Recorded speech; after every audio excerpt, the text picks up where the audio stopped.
মা ফাতেমা জোহরা রাদিয়াল্লাহু তাআলা আনহা বাড়ি থেকে সোজা কাঁদতে কাঁদতে বাবা মসজিদে দৌড়ে চলে গেলেন। নবী আমার সেজদায়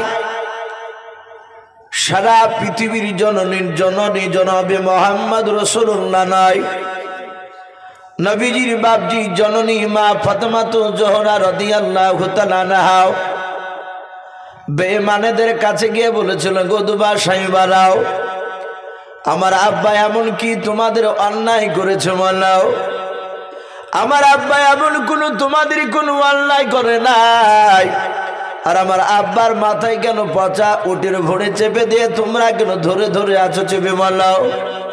আমার আব্বাকে ছেড়ে দাও, আমার আব্বা মরে গেলে আমি কাকে আব্বা বলে ডাকবো, ছেড়ে দাও। বেঈমান উদবা সাইবারা বাপজি ফাতেমার কান্না দেখে তারা ছেড়ে দিল। নবীর কাছ থেকে বাপজি মসজিদের বাইরে গিয়ে দাঁড়িয়ে দেখতে লাগলো। আল্লাহ নবীর কলিজা টুকরা বেটে মা ফাতেমা জোহরা রাদিয়াল্লাহু তাআলা আনহা উটের পচা ভুড়িটা বাপজি সরে দিয়াও। আল্লাহর নবীজিকে বাপজি দুখানা ধরে নবী আমার ফাতেমাকে বুকের সাথে জড়ে ধরে বললেন, মা তোমাকে কে খবর দিয়েছে মানাও? মা ফাতেমা জোহরা কেঁদে কেঁদে বলেন, আমাকে একজন খবর দিল। আমি তার চেহারার দিকে ভালো করে দেখে নাই, আমি ঘরে ভেতরে ছিলাম, বাড়ির ভিতর থেকে নাই বাহির থেকে আওয়াজ দিয়ে বলেছিল, ফাতেমা তোমার আব্বা মনে হয় আর বেঁচে নাই। ওগো আব্বা, আমি দৌড়ে চলে এসে আপনার মাথা থেকে ভুঁড়িটা সরে দিলাম। মা ফাতেমা জোহরা দুখানা বাপজি তুলে আল্লাহর কাছে বদদোয়া করতে লাগলেন, ওগো মালিক, তোমার বিশ্ব নবী জনাবে মুহাম্মদ রাসূলুল্লাহ সাল্লাল্লাহু তাআলা আলাইহি ওয়াসাল্লাম আমার উনি আব্বা যান, ওগো মাওলা তুমি তো জানো আমার আব্বা কারো চুল পরিমাণ অন্যায় করে নাই, দোষ করে নাই। ওগো আল্লাহ, আমার আব্বাকে যারা আজকে কষ্ট দিতেছিল, যারা কষ্ট দিয়েছে তাদেরকে তুমি ধ্বংস করে দাও। আমার পেয়ারা হাবিব মার নবী দরুদ নবী আমার মা ফাতেমার হাত ওখানা জোরে জোরে বলেন, ওগো মা ফাতেমা, খবরদার তুমি আমার উম্মতের জন্য বদদোয়া করো না রে ফাতেমা। এই ফাতেমা শুনে না, কোরআন আল্লাহ আমাকে বলেছেন, আমা আরসালনাকা ইল্লা রাহমাতাল লিল আলামিন। ওরে ফাতেমা, পৃথিবীতে আদম নবী আলাইহিস সালাম থেকে নিয়ে শুনে নাও ঈসা রুহুল্লাহ আলাইহিমুস সালাম পর্যন্ত এতগুলো নবী রাসূল আল্লাহ পাঠিয়েছেন। ফাতেমা, কাউকে আল্লাহ রাহমাতাল লিল আলামিন নবী উপাধি দেয় নাই, শুধু তোমার আব্বা জানকে রাহমাতাল লিল আলামিন নবী বলেছে। ওরে ফাতেমা, আমি নবী পয়গম্বর, আমি ওদেরকে মাফ করে দিয়েছি, বলুন সুবহানাল্লাহ। এই ছিল বাপজি রাসূল। এরকম বাপজি কোন নবী তার উম্মতকে ভাবে আপনার ভালো দোয়া খুব কমই করেছে।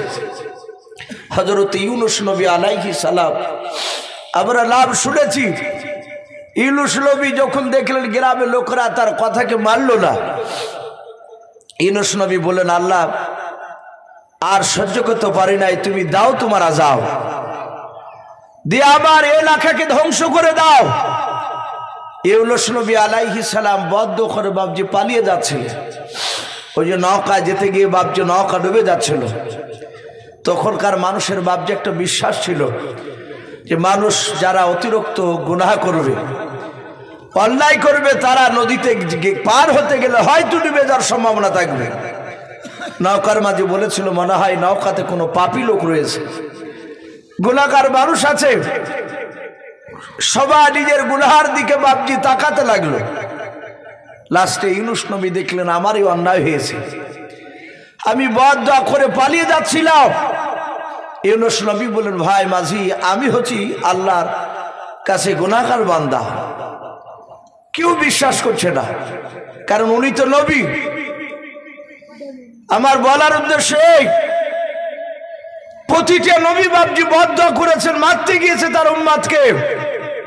না, আপনার আমার রাসূল সাল্লাল্লাহু তাআলা আলাইহি ওয়াসাল্লাম বাপজি বদদোয়া করেনি। তা আল্লাহ রসুল মুসা নবী আলাইহিস সালামের কথা বলতে গিয়ে হাসতে। আমরা বসে আছি, আমি বলছিলাম যখন যে বাদশাহ, তখন সেই বাদশাকে টাইট করার জন্য সেই রকম নবী পাঠিয়েছিলেন। মুসা নবী জামানায় যে কুখ্যাত বেঈমান কাফের বাদশা ছিল, যার নাম বাবজি আমরা সকলেই জানি ফেরাউন বলে নাম। কোরআন শরীফ তাফসীর মারিফুল কোরআন এসেছে, তার প্রথমে নাম ছিল বাবজি ফারা। এই ফারা থেকে ফেরাউন, এ বেঈমান ফেরাউন, তার লাশ আজও পর্যন্ত বাবজি মাটিতে খায় নাই। মিশরের বুকে বাবজি চিড়িয়াখানাতে বাবজি তাকে রাখা হয়েছে। আমাদের গ্রামের আমাদের প্রতিবেশী বাবজি চাচা হচ্ছে, তারা জাহাজে থাকে এবং মিশরে বাবজি তাদের সেই সময় তারা জাহাজে যাই হোক সেখানে পৌঁছানোর পরে বলছিলেন যে আমরা ফেরাউনকে দেখতে গেলাম। আমরা অনেকে দেখেছি ইউটিউবে নেটের মাধ্যমে শুকটি মাছের মতো শুকিয়ে পড়ে আছে। ওনারা বলছিলেন যে খুব বেশি দূর থেকে আমরা দেখি না, একেবারে কাছাকাছি। মনে হয়েছে কয়েক মাস আগে সে মারা গিয়েছে। আল্লাহ কোরআন পাকে বলেছেন তাকে কিয়ামত পর্যন্ত খাবে না। নীল দরিয়াতে ফেরাউন কয়েক শত বছর পানি এবং কাদাতে মিশ্রিত অবস্থায় ছিল। বাবজি আমার সোনা লালেরা, এ ফেরাউন এত বড় বেঈমান, কেতাবে লিখেছে ই শুধু নবীকে বাবজি আপনার কষ্ট দিয়েছে তা নয়, হাদিস শরীফে পাওয়া যায় নবীজির বাবজি আপনার দুটো সন্তানকে এবং সেই নবীর স্ত্রীকে পর্যন্ত বাবজি ফেরাউন মারতে বাবজি দ্বিধাবোধ করে নাই। কিছু বলছো নাকি? না, এ ফেরাউন এত বড় বেঈমান, আপনারা মনে মনে চিন্তা করবেন ফেরাউন কোন নবীর দুই ছেলেকে মারলো। তাফসীর মারিফুল কোরআনে এসেছে মুসা আলাইহিস সালামের জামানায় কয়েকটা জিন্দা নবী একসঙ্গে ছিল। বলুন আলহামদুলিল্লাহ। কিন্তু আপনার আমার রসুলকে বাবজি এমন একটাই পাঠিয়েছেন, গোটা পৃথিবীর মধ্যে নবী আমার একাই ছিল রসুল। বলুন আলহামদুলিল্লাহ। আর মুসা নবীর জামানায় কয়েকটা নবী রসুল জিন্দা ছিলেন। কেতাবে লিখেছে সেই নবীটার নাম ছিল হযরতে হিজকিল নবী আলাইহিস সালাম। নাম শুনেছেন হিজকিল নবী? এই হিজকিল নবী আলাইহিস সালাম তিনি নবী ছিলেন, রসুল ছিলেন না। উনি ওনার দুটো সন্তানকে রেখে, ওনার বিবিকে রেখে দুনিয়ার বুক থেকে তিনি বিদায় নিয়ে চলে যায়। কেতাবে লিখেছে বেঈমান ফেরাউন যখন খোদা দাবি করেছিল, ওই সময় হিজকিল নবীর দুটো সন্তান, তার মা দুই সন্তানকে নিয়ে ফেরাউনের বাড়িতে বাবজি কাজ করত। ফেরাউনের বাবজি একটা বাড়ির দাসী এসে বলল, হে হিজকিল নবীর স্ত্রী শোনো, তুমিও দাসী আমিও দাসী, তুমিও বাদী আমিও বাদী। ফেরাউন খোদা দাবি করেছে, তোমাকে খোদা মানতে বলেছে ফেরাউনকে। হিজকিল নবীর স্ত্রী বলেছিল কণ্ঠে জান থাকাকালীন পর্যন্ত আমরা কেউ, আমার দুই সন্তান এবং আমি তিনজনা মিলে আল্লাহকে ছাড়া আমরা কাউকে আল্লাহ বলে মানতে রাজি নাই। বলুন আলহামদুলিল্লাহ। যারা প্রকৃতি ইমানদার হবে, আল্লাহওয়ালা হবে, তারা পৃথিবীর শক্তি কাউকে ভয় পায় না, একমাত্র আল্লাহকে ছাড়া। ফেরাউনের আরেকটা দাসী গিয়ে ফেরাউনকে বলল যে তোমাকে আল্লাহ বলে মানবে না। বলে মানবে না? বলে নাও। ফেরাউন কয়েক হাজার তার প্রজার সামনে এই হিজকিল নবীর স্ত্রীকে ডাকলো। ফেরাউন বলল, হে আমার প্রজারা, এই কয়েক হাজার লোকের সামনে একটা কড়াই নিয়ে এসো। খাজুরে যে রহজাল দেয়, যে আমরা তাওয়া বলি, অনেকে কড়া বলি। তাওয়া নিয়ে এসে তাতে তেল ঢেলে দিয়ে তলে আগুন ধরে দাও। তলে কাঠকুটালি দিয়ে বাপজি আগুন ধরে দিল। দাও দাও করে আগুন জ্বলছে, আর তাওয়াতে যে তেল রয়েছে সে তেলটা টকবক টকবক করে পড়ছে। হিজকে নবীর স্ত্রীকে ডেকে নিয়ে আসলো। তাফসীর মারিফুল কোরআন এসেছে, তার বড় ছেলেটার বয়স ছিল বছর 4 হবে, হাঁটতে শিখাচ্ছিল। ছোট ছেলেটার বয়স মাত্র 7 মাস। হিজকে নবীর স্ত্রীর সেই সময় তার সন্তান দুধ পান করছিল, ছোট ছেলেটা। ফেরাউন চিৎকার করে হিজকে নবীর স্ত্রীকে বলে, এখনো সময় আছে, বল তুই আমাকে আল্লাহ বলে বলবি কি নাও? হিজকে নবীর স্ত্রী বলল, না, আমি জীবন দিতে রাজি আছি, কিন্তু তোমাকে খোদা বলে মানতে রাজি নাই। আমি আল্লাহ বলে মানব না তোমাকে, আমি একমাত্র আল্লাহকে মানি, আর মুসা নবী পয়গম্বর আলাইহিস সালামকে আমি আল্লাহ রসুল নবী বলে মানি। হিজকিল নবীর সামনে নয়, তার স্ত্রীর সামনে ফেরাউন চিৎকার করে বলল, হে হিজকিল নবীর স্ত্রী, এই বাদী শুনে নাও, তুমি যদি আমাকে আল্লাহ বলে না মানো, তাহলে তোমার যে বড় ছেলেটা রয়েছে, তোমার চোখের সামনে তোমার সন্তানকে তেলের কড়াইতে ছেড়ে দেওয়া হবে। জীবন্ত তোমার ছেলেকে তেলের কড়াইতে ছেড়ে দিয়ে তাকে দুনিয়ার বুক থেকে তাকে শেষ করে দেওয়া হবে। বলে রাজি আছে, তোমাকে খোদা বলে মানতে রাজি নাই। হিজকির নবী আলাইহিস সালামের বড় ছেলেটাও, হিজকিল নবীর বাপজি বিবির হাতখানা ধরে বলেছিল, মা ওই লোকটা কেন আমাকে বারবার বলছে তেলের কড়াইতে ছেড়ে দেবে, ফেলে দেবে? ওগো মা, ওই তেলের কড়াইতে ওই লোকটা ফেলে দিলে আমি তো আর জিন্দা থাকবো না, মারা যাব। ও মা, তুমি বারণ করো লোকটা যেন আগুনের তেলের কড়াইতে যেন আমাকে যেন না ফেলে দেয়। হিজকিল নবীর স্ত্রী কান্না করে করে বলেছিল, বেটা, এটা আল্লাহ আমাদেরকে পরীক্ষা নিয়েছে রে বাবা। ওই লোকটা মিশরের বড় বাদশাহ বেঈমান ফেরাউন, সে খোদা দাবি করেছে রে বাবা। তোমার আব্বা ওর বিরুদ্ধে কথা বলেছিল, মুসা নবী ওর বিরুদ্ধে কথা বলেছে। শুনে নাও বাবা, ওকে আল্লাহ বলে মানাও। তুমি আর আমি শুনে নাও, এক আল্লাহকে ছাড়া কাউকে মানব নাও।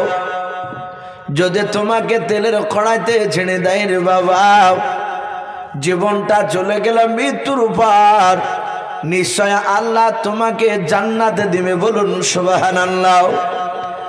ইমানের তালকিন করলেন। হিজকিল নবীর বাপজি বড় ছেলে আর কিছু বললো না, বললো, মা তুমি চিন্তা করো না, তাহলে জীবন দিতে আমিও রাজি আছি। ফেরাউন তার দলবলকে বলো, তাড়াতাড়ি বাচ্চাটা ধরে নিয়ে এসে তেলের কড়াইতে ছেড়ে দাও। হিজকিল নবীর বড় ছেলেকে বাপজি তেলের কড়াইতে ছেড়ে দিলাও। ছেলেটা আল্লাহ বলে বাপজি কয়েকবার ডাক দেওয়ার পর ওই ছেলেটা দুনিয়ার বুক থেকে বিদায় নিয়ে চলে গেল। হিজকিল নবীর স্ত্রী বলেন, আমি দেখলাম তেলের কড়াইতে আমার বড় ছেলেটাকে দেখলাম, তার চামড়াগুলো গোস্তগুলো তেলের সাথে বাপজি পাইল হতে লাগলো, আর শরীরের যে হাড়গুলো বাপজি জোড়া জোড়া হয়েছিল, এক এক বাপজি হাড়গুলো বাপজি দেহ থেকে বাপজি খসতে শুরু করলো। ফেরাউনের কয়েক হাজার লোক বেঈমানেরা তারা বাপজি অট্টহাসে হাসতে লাগলো, তারা বাপজি হাত তালি মারতে লাগলো। ফেরাউন আবার ডাক দিয়ে বলেছিল, ওরে হিজকিল নবীর বেবি, শুনে নাও, তোমাকে আর একটা সুযোগ দেওয়া আছে। যদি তুমি আমাকে এখনো আল্লাহ বলে যদি না মেনে নাও, তোমার যে 7 মাসের বাচ্চাটা তোমার স্তন মুখে লেগে দুধ পান করেছে, ওই বাচ্চাটাকে তেলের কড়াইতে ছেড়ে দেওয়া হবে। এই বলে এখনো তুমি আমাকে মানবে মানবে কিলাও। হযরত হিজকিল নবীর স্ত্রী বাপজি মনে মনে কান্না করেন আর বলেন, ওগো আল্লাহ, তুমি এমন কি পরীক্ষা নিতে শুরু করে দিলে মাওলা? তুমি আমার ছেলে দুটোকে নেওয়ার আগে কেন তুমি আমার মওত দিলে নাও? হিজকিল নবী আলাইহিস সালাম বাপজি তার বিবি কাঁদতে শুরু করলেন। কেতাবে পাওয়া যায় হিজকিল নবীর 7 মাসের বাপজি দুধের সন্তান, যে সময় বাপজি বাচ্চারা কথা বলতে পারে না, ওই সময় বাচ্চাটা মার স্তন থেকে বাপজি মুখটা টেনে নিয়ে বলেছিল, ওগো মা তুমি কান্না করবা না, আমার ভাই যখন জীবন দিয়ে দিয়েছে মা, আমি তোমার কলিজার টুকরা সন্তান ওই বেঈমানের আগুনে জীবন দেওয়ার জন্য তৈরি হয়ে আছে। বলুন সুবহানাল্লাহ। আর ইমান দুর্বল থাকতে পারে? ওর মার ইমান আরো মজবুত হয়ে গেল। বলে বাবা কথা বলিস? বলে হ্যাঁ মা। ওই ফেরাউনের আগুন দেখে ভয় পেও না। ফেরাউন দেখলো লোকেরা সব জানতে পারলে আমার উপর আর ইমান আনবে না, আমাকে আল্লাহ বলে মানবে না। সাথে হাতে বাপজি 7 মাসের বাচ্চাটা শুধু ধরে নিয়ে তেলের কড়াতে ছেড়ে দিল। হিজকিল নবীর বিবিকে বাপজি জীবন্ত ছাড়েনি, তাকেও বাপজি তাজা ধরে নিয়ে গিয়ে তেলের কড়াইতে ছেড়ে দিয়ে তাকেও শেষ করে দিয়েছিল। হিজকিল নবীর স্ত্রী একটা কথা বলেছিল মৃত্যুর পূর্বে, হে ফেরাউন, তেলের কড়াইতে ছাড়বা এটা আমার দুঃখ নাই, কিন্তু বাচ্চা দুটোকে আমি সেইভাবে মানুষ করতে পারলাম না শুধু তোমার কারণে। তুমি আমার কোল থেকে ছেলে দুটোকে ছিনিয়ে নি না।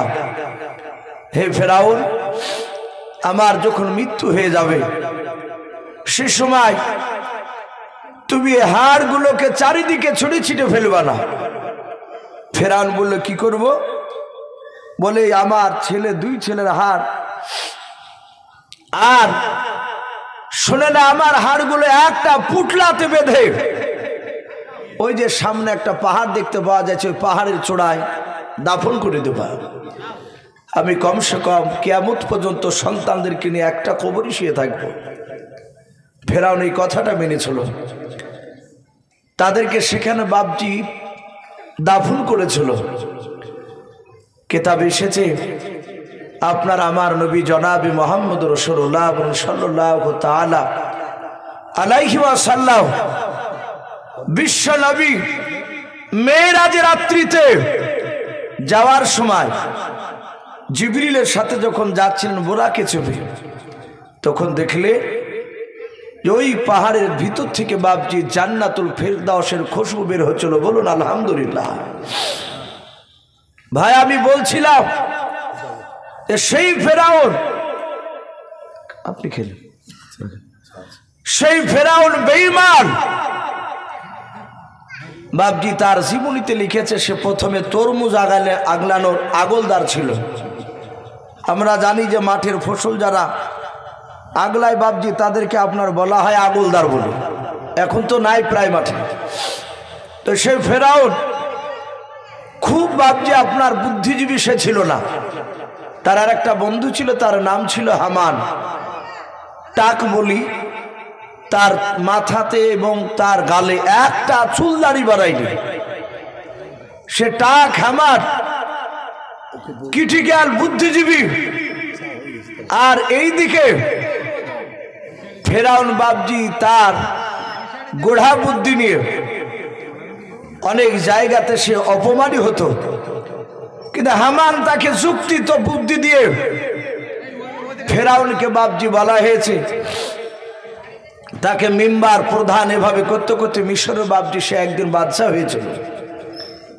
সম্মানিত ভাইরা আমার বাবা জীবনেরা, ফেরাউন যখন বাদশা হয়েছিল রাজত্ব চালাতে গিয়ে বেঈমান ফেরাউন একদিন রাত্রিবেলায় স্বপ্ন দেখছে যে আসমান থেকে একটা আগুনের টুকরা খসে,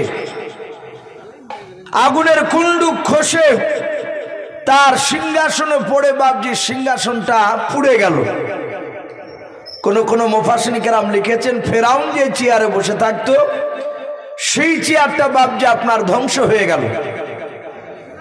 ফেরাউন রাত্রিবেলায় স্বপ্নটা বাপজি দেখার পরে সকালবেলায় তার রাজ দরবারে হামানকে ডেকে বলল, ভাই আমি রাত্রিবেলায় স্বপ্ন দেখেছি। এই স্বপ্নের মানে কি হবে বলো? সমস্ত বাপজি আপনার স্বপ্নবিদ যারা ছিল, যারা স্বপ্নের ব্যাখ্যা করতে পারত, সে সময় প্রায় মোটামুটি 1000 বাপজি গোটা মিশরের মধ্যে স্বপ্নবিদ তারা এসে ফেরাউনের স্বপ্নটা বাপজি ব্যাখ্যা করতে লাগলো। ফেরাউনের বাপজি আপনার ব্যাখ্যা সবার একটাই বাপজি মত হলো। তারা বলল, হে বাদশাহ, আপনার এই সিংহাসন ধ্বংস হওয়ার একটাই এটা ইঙ্গিত পাওয়া যাচ্ছে যে মিশরে এমন একটা বাচ্চা আগামীতে জন্ম নিবে, যে বাচ্চাটা আপনার সিংহাসনটাকে আপনাকে কেড়ে নেবে, আপনাকে হয়তো রাজা থেকে শেষ করে দিবে। ফেরাউন বলল, সব জ্যোতিষীরা তো একই কথা বলছো। ওগো বন্ধুরা, সেই যে আমার সিংহাসন ধ্বংস করবে, সে বেটা ছেলে না মেয়ে ছেলে? বলে বেটা ছেলে। বলে বেটা ছেলে যদি হয় তাহলে বলো সেই যুবক কি জন্ম নিয়েছে না আগামীতে নিবে? জ্যোতিষীবিদরা বলল, এখনো জন্ম নেয়নি, কিন্তু আগামীতে আসবে। ফেরাউন আর একটা কথা বলে, তাহলে বলো কোন বংশ থেকে আসবে? ফেরাউন বলল যে বংশটা বলতে পারলে একটু সুবিধা হয়।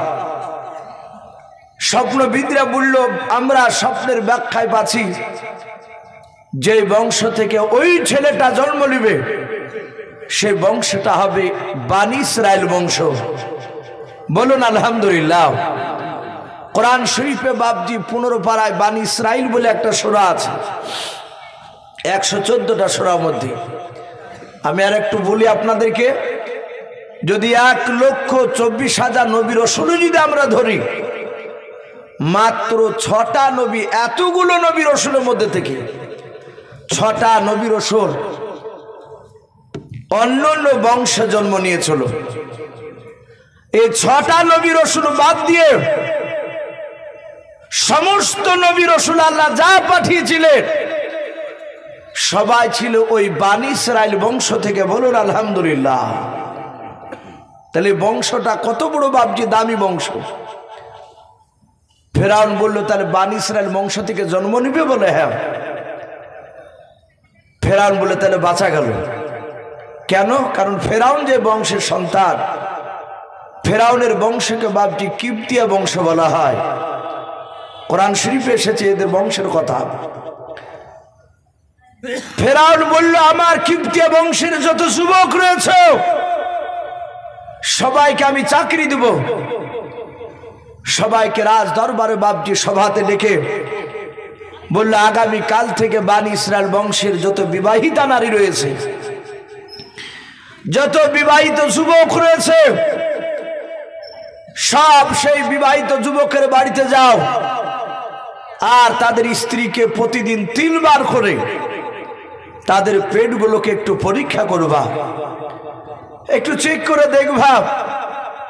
তারা যদি বাচ্চা জন্ম দেয়, সে বাচ্চাটা যদি বেটা ছেলে হয়, তাহলে সাথে হাতে বেটা ছেলে বাচ্চাটাকে ধরে জীবন্ত তার মায়ের সামনে তাকে হত্যা করবা, হয় শেষ করে দেবা, আছাড় মেরে কিংবা গলা টিপে এক কথায় বাচ্চাকে জিন্দা রাখবা না। ওই বংশ থেকে বেটা ছেলে এসে আমার সিংহাসনকে কেড়ে নেবে।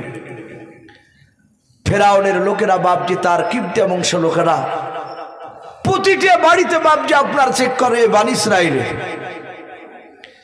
কিন্তু কেতাবে লিখেছে, নবীরা যেই সব মায়ের পেটে জন্ম নেয়, আপনার আমার মা বোনেদের মতো বাপজি পেট, নবীর মাদের পেট কিন্তু উঁচু হয় না। আমাদের মা বোনেদের পেটে বাচ্চা আসলে 7 মাস 8 মাসের বাচ্চা যদি পেটে থাকে, ওরা রাস্তা দিয়ে যদি যায়, ওরা যতই চেষ্টা করুক যে আমি কাপড় দিয়ে ঢাকবো, লোকে যেন বুঝতে না পারে, কিন্তু ঢাকতে পারবে না। তাকালি বুঝতে পারা যাবে যে মায়ের পেটে বাচ্চা আছে। কিন্তু প্রতিটা নবী রাসূল যেই সব মাদের পেটে ছিলেন, কিন্তু আমাদের মা বোনদের মতো পেট বাপজি অত মোটা হতো না। কিন্তু ওদের বাড়ির লোকগুলো জানতেন যে হ্যাঁ, নবীর আব্বা জানতেন যে নবীর মার পেটে বাচ্চা আছে। তারা যাদের সামনে বলতেন গোপনে তারাই জানতেন। ফেরাউন বাপজি বানী ইসরায়েলের বংশের বাচ্চাকে 2 বছর ধরে টানা মারতে লাগলো। 2 বছর কিতাবে লিখেছে, প্রায় 2 বছরের মধ্যে 1 নয় 2 নয় 6 লক্ষ বাচ্চাকে হত্যা করলো। 6 লাখ বাচ্চা। হামান দেখলো ফেরাউন তো মাথা মোটা লোক, আমার বাল্যকালের বন্ধু, আমি তো ভালো জানি ওকে। এই খেপা মোজা শুরু করেছে ফেরাউন। এভাবে যদি বাচ্চাকে মারে তাহলে আগামী দিন আসছে আর বংশ বিস্তার হবে না, আস্তে আস্তে মানুষ কমে যাবে।